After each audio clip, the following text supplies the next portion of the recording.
आज हम लोग बात करने वाले हैं बीए पार्ट 1 हिस्ट्री ऑनर्स का चैप्टर 6। अगर इससे पहले वाला भाग का आप वीडियो नहीं देखे हैं तो लिंक डिस्क्रिप्शन में होगा, प्ले लिस्ट का, वहां से देख सकते हैं या प्ले लिस्ट में भी जाकर देख सकते हैं।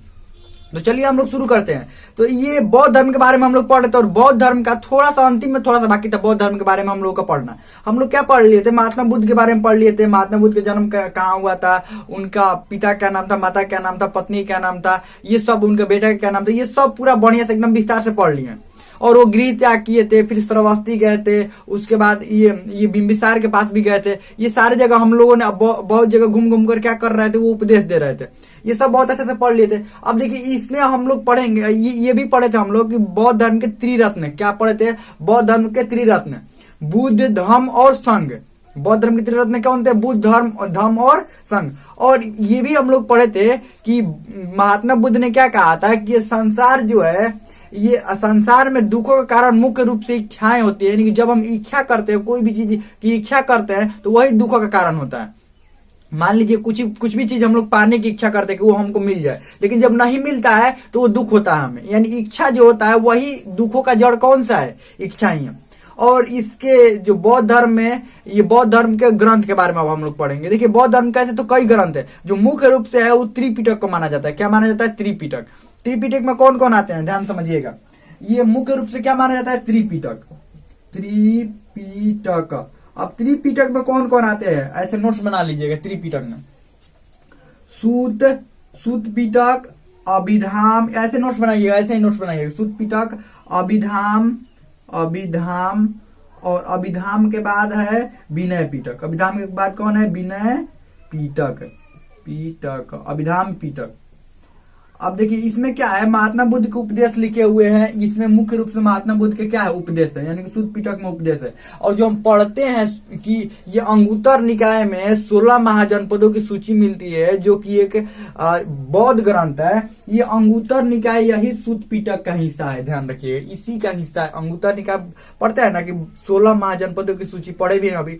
16 महाजनपदों की सूची अंगुत्तर निकाय में मिलते है, यही सूत पिटक का हिस्सा है। ये अभिधाम में भी उनके उपदेश दिए गए हैं और सिद्धांत दिए गए हैं।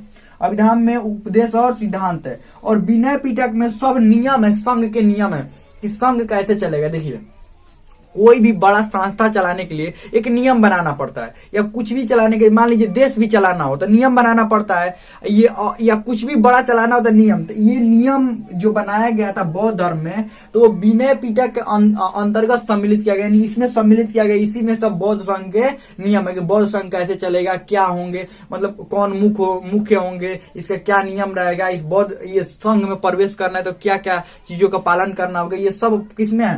विनय पिटक में। समझ में आ गया? आगे बढ़ते हैं।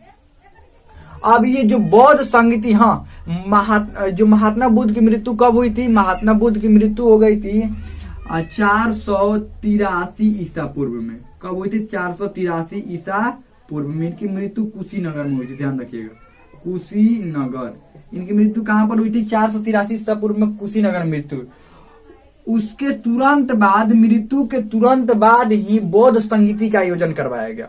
अब बौद्ध संगीति का आयोजन क्यों करवाया गया, आप समझिए इस बात को। उनकी मृत्यु के तुरंत बाद, ये सब तो लिख लिए होंगे, उनकी मृत्यु के तुरंत बाद बौद्ध संगीति का आयोजन करवाया गया क्योंकि उन लोगों को ये लग रहा था कि महात्मा बुद्ध के जाने के बाद, यानी कि उनकी मृत्यु के बाद, ये बौद्ध धर्म बिखर न जाए। तो मतलब कौन उसके प्रमुख होंगे, कैसे चलाया जाएगा। महात्मा बुद्ध से तो ऐसे चलाया जाता था, लेकिन अब कैसे चलाया जाएगा, इसीलिए संगीति का आयोजन करवाया गया। पहली यानी प्रथम बौद्ध संगीति का आयोजन करवाया गया राजगृह में। कहां पर? राजगृह। प्रथम बौद्ध संगीति का आयोजन राजगृह में करवाया गया। कब करवाया गया? ये करवाया गया 483 ईसा पूर्व में। कब करवाया गया? 483 ईसा पूर्व। और उस समय राजा कौन था? ये अजात शत्रु राजा था, ध्यान रखिएगा, अजात शत्रु क्या था? राजा था। अब समझिए प्रथम बौद्ध संगीति। अब बौद्ध संगीति में क्या हुआ, ये बौद्ध संगीति में होता क्या था? मुख्य रूप से ये होता था कि जितने भी बौद्ध धर्म के बड़े बड़े संत हैं, यानी कि बड़े बड़े जो जानकार हैं, जो ज्यादा जानकार हैं बौद्ध धर्म के, वो सब एक जगह सम्मिलित होते हैं। मुख्य रूप से क्या होते हैं? एक जगह सम्मिलित होते हैं। तो सम्मिलित होने के लिए एक बड़ा जगह चाहिए ना, तो उस समय राजा अजातशत्रु था। राजा कौन था? मगध का राजा अजातशत्रु था। उसने कहा कि हाँ, राजगृह में हमारे ही राजधानी में बुलाइए, कोई दिक्कत नहीं है।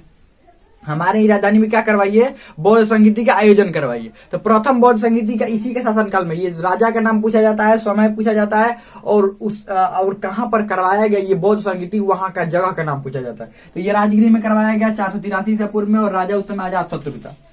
फिर दूसरा बौद्ध संगीति, ध्यान रखिएगा। अब दूसरा इसमें निर्णय हो गया कि हाँ कैसे कैसे चलाया जाएगा, क्या किया जाएगा, ये सब अच्छा तरह से निर्णय हो गया।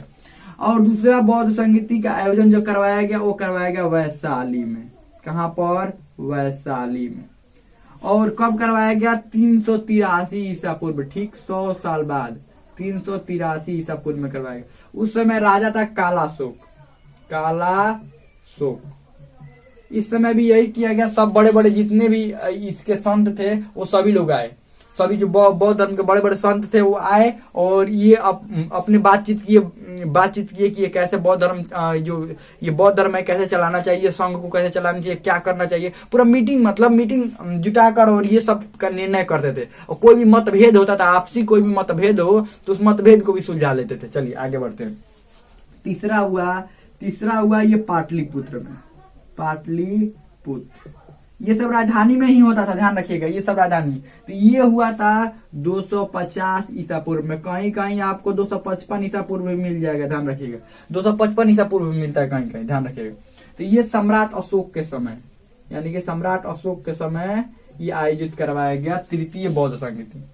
और चौथा बौद्ध संगीति आयोजित करवाया गया कहां पर, कश्मीर में।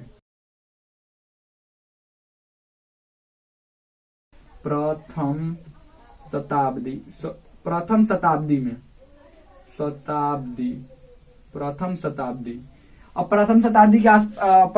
में यह आयोजन करवाया गया। इस समय राजा कौन था, कनिष्क था, ध्यान रखिएगा। इस समय राजा कनिष्क था, राजा कनिष्क। तो ये देखिए राजा का नाम पूछा जाता है, ये कब आयोजन करवाया वहां का और कहां पर। तो प्रथम राजगीर में, दूसरा वैशाली, पाटलिपुत्र, कश्मीर। कब, 100 साल बाद, इसके 100 साल बाद, उसके बाद 250 में, फिर प्रथम शताब्दी में अजात शत्रु, कालाशोक, अशोक, कनिष्क। ये इतना सब समझ लिए, पढ़ लिए, समझ लिए। और देखिए ये खत्म हो गया। अब इसको हम करेंगे क्या, इसके बाद हम क्या बताते हैं, ऑब्जेक्टिव क्वेश्चन करेंगे। तो हम लोग अब इसका, हाँ, ये जो तृतीय बौद्ध संगीत था, इसी में ये जो बौद्ध धर्म था वो 2 भागों में विभक्त हो गया, एक हीनयान, एक महायान। जो महायान वाले थे, मुख्य रूप से यही अंतर होता है, महायान वाले थे इनको भगवान मानते थे, किनको, महात्मा बुद्ध को। और जो हीनयान वाले होते हैं, हीनयान वाले, ये इनको मानते थे हीनयान वाले जो थे ये मानते थे महात्मा बुद्ध, महापुरुष मानते थे, एक जो महापुरुष मानते थे, ये महात्मा बुद्ध को महापुरुष और उनको उपदेश पर चलते थे। लेकिन इन्होंने क्या किया, महायान वाले उनको भगवान मानते थे, और बहुत सारे उसमें परिवर्तन भी हुआ, उनको भगवान, बस यही मुख्य रूप से डिफरेंस होता है, मुख्य रूप से अंतर यही होता है हीनयान और महायान में। तो हमें लगता है समझ में आ गया होगा। चलिए इसका ऑब्जेक्टिव क्वेश्चन देखते हैं। तो चलिए शुरू करते हैं। हम लोग का पहला क्वेश्चन है कि 16 महाजनपदों की सूची किस ग्रंथ में है। जो 16 महाजनपदों की सूची मिलती है वो किस ग्रंथ में मिलती है। ए मानुस्मृति, बी अथर्ववेद, सी अंगुत्तर निकाय और डी ऋग्वेद। तो ये पता भी होगा ये किस में मिलती है, अंगुत्तर निकाय। और कितना क्वेश्चन आप लोगों को सही होता है, बहुत सारे बच्चे कमेंट में लिखकर नहीं बताते हैं कि आपका, हाँ कुछ बच्चे बताते भी हैं कि उनका कितना क्वेश्चन सही हुआ, लेकिन बहुत सारे बच्चे नहीं बताते। तो आप लोग बताइए कि हाँ आपका कितना सही हुआ। अब बताएंगे तभी ना हमें पता चलेगा कि आप लोगों को समझ में आ रहा है कि नहीं समझ में आ रहा है। तो बताइए आप लोग कमेंट में लिखकर कि आप लोगों को कितना क्वेश्चन का आंसर सही हुआ। तो अंगुत्तर निकाय और 16 महाजनपदों की सूची एक जगह और मिलती है, कहाँ, भागवती सूत्र में, जो कि जैन ग्रंथ है। और ये क्या है, बौद्ध ग्रंथ। और बौद्ध ग्रंथ के साथ किस ग्रंथ का हिस्सा है, सुत्त पिटक का, त्रिपिटक का, सुत्त पिटक का ये हिस्सा है, ध्यान रखिए, त्रिपिटक के अंतर्गत आता है। अगला है जैन जल मंदिर कहाँ है, नाथपुरी, पावापुरी, काशी या वैशाली में। तो ये पावापुरी में, ध्यान रखिएगा। चलिए आगे बढ़ते हैं। अगला क्वेश्चन है कि महावीर का जन्म कहाँ हुआ। ए काशी, बी गुजरात, सी अवंती और डी वैशाली। तो ये जो महावीर है इनका जन्म कहाँ पर हुआ था, इनका जन्म हुआ था वैशाली में, ध्यान रखिएगा, कुंडग्राम वैशाली। कहाँ पर, कुंडग्राम वैशाली में। अगला बढ़ते हैं, महावीर के बचपन का नाम क्या था। ए सिद्धार्थ, बी वर्धमान, सी गौतम और डी ऋषभदेव। तो ये वर्धमान इनका नाम था, क्या नाम था, वर्धमान। आगे बढ़ते हैं, महावीर ने कितने वर्षों तक तपस्या किया। महावीर ने कितने वर्षों तक तपस्या किया। ए 10 वर्ष, बी 3 वर्ष, सी 4 वर्ष और डी 12 वर्ष। तो ये 12 वर्षों तक तपस्या की है। 30 वर्ष की उम्र में घर छोड़े थे, 12 वर्ष तपस्या किए, यानी कि 42 वर्ष की उम्र में इनको क्या हुआ, ज्ञान की प्राप्ति हो गई। आगे बढ़ते हैं। Light of Asia, light of Asia किसे कहते हैं? ए बिंबिसार, बी महावीर, सी गौतम बुद्ध और डी चंद्रगुप्त मौर्य। ये किसको कहते हैं बताइए? तो ये गौतम बुद्ध को कहते हैं, ध्यान रखिएगा। अगला, गौतम बुद्ध का बचपन का नाम क्या था? वर्धमान, महावीर, सिद्धार्थ या ऋषभदेव। क्या नाम था? इनके बचपन का नाम सिद्धार्थ था, ध्यान रखिएगा। गौतम बुद्ध का बचपन का नाम सिद्धार्थ और महावीर के बचपन का नाम वर्धमान। आगे बढ़ते हैं। गौतम बुद्ध को किस नदी के किनारे ज्ञान प्राप्त हुआ? गौतम बुद्ध को किस नदी के किनारे ज्ञान प्राप्त हुआ? ए गंगा, बी चेनाब, सी निरंजना और डी ताप्ती। तो ये निरंजना नदी के तट पर इनको ज्ञान प्राप्त हुआ। उसको फल्गु नदी बोलते हैं, पीपल वृक्ष के नीचे। हमको एक बात कमेंट में लिखकर आप लोग बताइएगा कि ये महावीर का जो महावीर थे, इनको ज्ञान प्राप्ति किस नदी के तट पर हुआ? मतलब नदी का क्या नाम था, ध्यान रखिएगा। नदी का नाम आपको बताना है। कौन सी नदी के किनारे महावीर को ज्ञान प्राप्त हुआ था, ये कमेंट में लिखकर जरूर बताइएगा। हम बताए भी हैं, ध्यान रखिएगा।